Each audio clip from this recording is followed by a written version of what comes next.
Berikan saya peluang untuk membahas dalam belanjawan 2023 ini.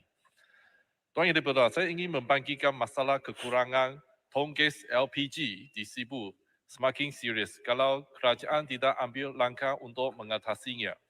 Menurut maklumat yang diberikan oleh pihak pengeluar tongkes LPG, ini adalah akibat TOSH yang menguatkuasakan bahawa semua tongkes yang luput tariknya ataupun tongkes yang sudah melebihi 7 tahun tidak boleh digunakan lagi. Jadi sekarang akibatnya kekurangan tongkes yang baru untuk diisi dan diedarkan di pasaran untuk memenuhi permintaan semasa. Sekarang kalau di Sibu orang ramai memerlukan tongkes susah nak kita belikan dia kedai runji dan mana-mana tempat. Dan saya harap masalah ini akan diselesaikan secepat mungkin oleh kementerian yang terlibat. Tuan Yang Dipertua, saya juga mengharapkan TOSH mungkin boleh memikirkan supaya tongkes yang luput tarik harus diberikan masa 6 bulan lagi untuk diluputkan. Ini supaya pasaran mempunyai tongkes yang mencukupi untuk mengatasi permintaan. Tuan Yang Dipertua, saya juga ingin membangkitkan selagi lagi bahawa unit jantung seharusnya ditubuhkan di Sibu Hospital. Pada zaman Pakatan Harapan, Kerajaan Pakatan Harapan pada prinsipnya sudah meruskan dan berjanji untuk memperuntukkan 30 juta untuk membina satu unit jantung di Sibu Hospital. Ini dilakukan dengan membina satu bangunan sambungan yang baru untuk menjadikan satu invasi kardiak lab. Jadi saya harap kerajaan sekarang harus sambungkan usaha ini supaya di Sibu kita mempunyai satu unit jantung di Sibu untuk mengatasi masalah kekurangan pakar-pakar jantung di Sibu dan mengakibatkan kebanyakan pesakit-pesakit sakit jantung harus dihantar ke Kuching Hospital untuk menjalankan pendedahan ataupun kes-kes yang emergency. Jadi ini mengakibatkan banyak pesakit-pesakit jantung ini tidak sempat dihantar ke Kuching dan mereka akhirnya mati di Sibu. Dan saya harap ini akan diatasi dengan secepat mungkin. Dan saya juga ingin kementerian memberikan statistik yang baru bahawa berapakah pesakit-pesakit yang tidak sempat dihantar ke Kuching dan akibatkan mereka maut dan akibat sakit jantung. Dan saya harap kementerian boleh berikan statistik. Dan juga sekarang di Sibu juga ada orang ramai yang sudi untuk menyumbang satu angiogram machine untuk hospital Sibu. Jadi saya nak bertanya kepada kementerian, kalau orang ramai nak menyumbang angiogram machine, bagaimana mekanismenya untuk hospital Sibu untuk menerima angiogram machine ini dan menumpukan satu pasukan untuk mengendalikan angiogram machine ini. Jadi sekarang sudah ada orang yang sudi menyumbang, saya harap kementerian boleh mempertimbangkan bagaimana untuk menerima cadangan ini dan menumpukan satu angiogram unit di Sibu Hospital.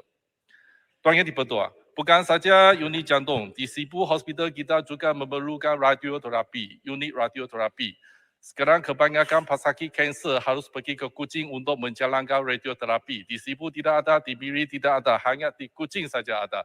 Jadi saya harap kerajaan atau kementerian mempertimbangkan bahawa tumbuhkan unit radioterapi di Sibu Hospital juga dan di Miri Hospital. Ini sangat penting dan ini juga untuk mengatasi kesesakan di hospital Kuching juga. Kalau pesakit boleh jalankan rawatan mereka di Sibu Hospital ataupun di Miri Hospital, mereka tak perlu pergi ke Kuching Hospital untuk menjalankan rawatan mereka. Dan ini akan mengurangkan kesesakan. Jadi saya harap kementerian juga boleh mempertimbangkan cadangan ini. Dan akhirnya saya juga harap Sibu Hospital dan Miri Hospital boleh jadikan regional hospital. Jadi di Sarawak kita bukan saja di Kuching Hospital ialah regional hospital, tapi Sibu Hospital pun boleh dinaik taraf. Bukan bina baru, kita hanya naik tarafkan Sibu Hospital dan Miri Hospital sebagai regional hospital. Ini untuk menunjukkan bahawa Sarawak dan Sabah, Sabah juga kita juga ditawar, disandarkan juga menaikkan hospital-hospital sana menjadi regional hospital supaya untuk menunjukkan bahawa kita merupakan wilayah. Kita bukan salah satu negeri di dalam Malaysia, tapi kita wilayah. Tuan Yang Dipertua, saya juga ingin mau membangkitkan bahawa masalah jambatan immigration sekarang di KLIA atau KLIA 2. Saya menerima aduan bahawa banyak pelancong asing yang datang ke Malaysia nak melawat Malaysia, nak membantu ekonomi Malaysia, tetapi mereka dihalang untuk memasuki Malaysia atas sebab tidak membawa cukup wang tunai ke dalam Malaysia. Jadi saya rasa peraturan ini sudah ketinggalan zamanan. Kita sekarang mengalahkan cashless society. Jadi saya harap Immigration Department untuk mengaji semula cadangan peraturan ini supaya jangan menyusahkan pelancong asing yang datang ke Malaysia. Kita harus memberikan galakan untuk mereka datang ke Malaysia, bukan halang mereka untuk datang ke Malaysia untuk melancong. Dan saya ingin Kementerian Dalam Negeri untuk memberikan statistik berapakah untuk 2 tahun ini, berapakah untuk tahun 2022 atau dan tahun 2023, 2 tahun ini, berapakah pelancong asing yang datang dari luar negara datang ke Malaysia, mereka dihalang masuk ke dalam Malaysia akibat tidak membawa wang tunai yang cukup. Jadi saya ingin juga bertanya kepada Kementerian Dalam Negeri, berapakah kos yang kita sudah tanggung untuk menghantar mereka ini yang tidak dapat memasuki Malaysia balik ke negara asal mereka. Jadi saya harap Kementerian Dalam Negeri boleh berikan maklumat. Tuan Yang di-Pertua, tadi kita sudah bincangkan bahawa Sabah dan Sarawak masih merupakan negeri yang termiskin di Malaysia di kalangan rakyat mereka. Jadi saya sini ingin mengesah dan menyuruh kepada kerajaan untuk mengaji semula projek SCORE di Tanjung Manis. Saya berasa projek SCORE di Tanjung Manis ini sudah gagal. Dan ini merupakan satu perancangan ekonomi di Sarawak yang penting. Kalau projek ini sudah gagal, saya rasa kementerian harus mengaji semula masalah yang sudah gagal dan kita mesti mencari alternatif plan, rancangan alternatif untuk membangunkan ekonomi di Sarawak. Jangan tunggu sampai bila.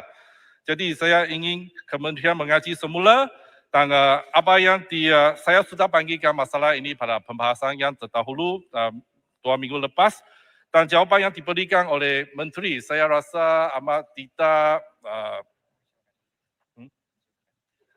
memang mengecewakan kerana menteri hanya menyatakan matlamat atau matlamat yang mereka nak capai. Tapi sekarang projek itu sudah gagal. Kita nak bincang lagi matlamat nak capai untuk apa. Kita mesti mengaji semula mengapa kita tidak dapat mencapai matlamat yang disasarkan itu. Kemudian yang menyatakan projek itu akan mencipta 2,5 juta peluang pekerjaan pada tahun 2030. Jadi saya memang rakui bagaimana kerajaan boleh menggunakan melalui projek SCORE ini untuk mencapai peluang pekerjaan 2,5 juta. Ini memang tidak mungkin dan mustahil. Jadi saya harap kementerian mengaji semula projek ini supaya mencari jalan alternatif atau rancangan alternatif untuk membangunkan ekonomi di Sarawak, terutamanya di zon tengah Sarawak, iaitu di Sibu dan kawasan-kawasan di sekelilingnya. Sibu. Yes, mana? Sibu, sini Sibu. Ya, Tuan Yang-di-Pertua. Ya, sekarang pukul 1. Okay. Saya bagi last point, sebelum landing. Bagi Alright. ada urusan lain, silakan. Okay, thank you. Tuan Yang-di-Pertua, akhirnya saya juga ingin membangkitkan bahawa bila di Malaysia, kerajaan Malaysia akan menseragamkan harga di Sabah dan Sarawak berbanding dengan Semenanjung Malaysia. Pada masa sampai sekarang masih harga banyak barang di Sabah Sarawak adalah lebih mahal berbanding di Semenanjung Malaysia. Jadi saya menyuruh kepada kerajaan perpaduan ini supaya mengambil perhatian dan mengambil berat hal ini. Kita harus menselarikan harga barang di Semenanjung Malaysia dengan Sabah Sarawak. Bukan kita merupakan negeri yang termiskin, kita masih perlu bayar harga barangan yang lebih mahal berbanding di Semenanjung Malaysia. Jadi saya rasa sudah sampai masanya untuk kita menyelesaikan masalah ini. Dan juga saya ingin itu saja. Sekian, terima kasih. Terima kasih, Sibu. Silakan, Syed Hussain. Usul di bawah Peraturan Mesyuarat 18.1. Yang berhormat, sekarang masa telah pun pukul 1.05 dan menurut keputusan yang telah dibuat tadi, satu usul di bawah Peraturan Mesyuarat 18/1 telah dibenarkan untuk dirunding pada petang ini. Saya memberi 45 minit kepada ahli-ahli yang berhormat untuk berucap dan pihak kerajaan menjawab dalam masa 45 minit.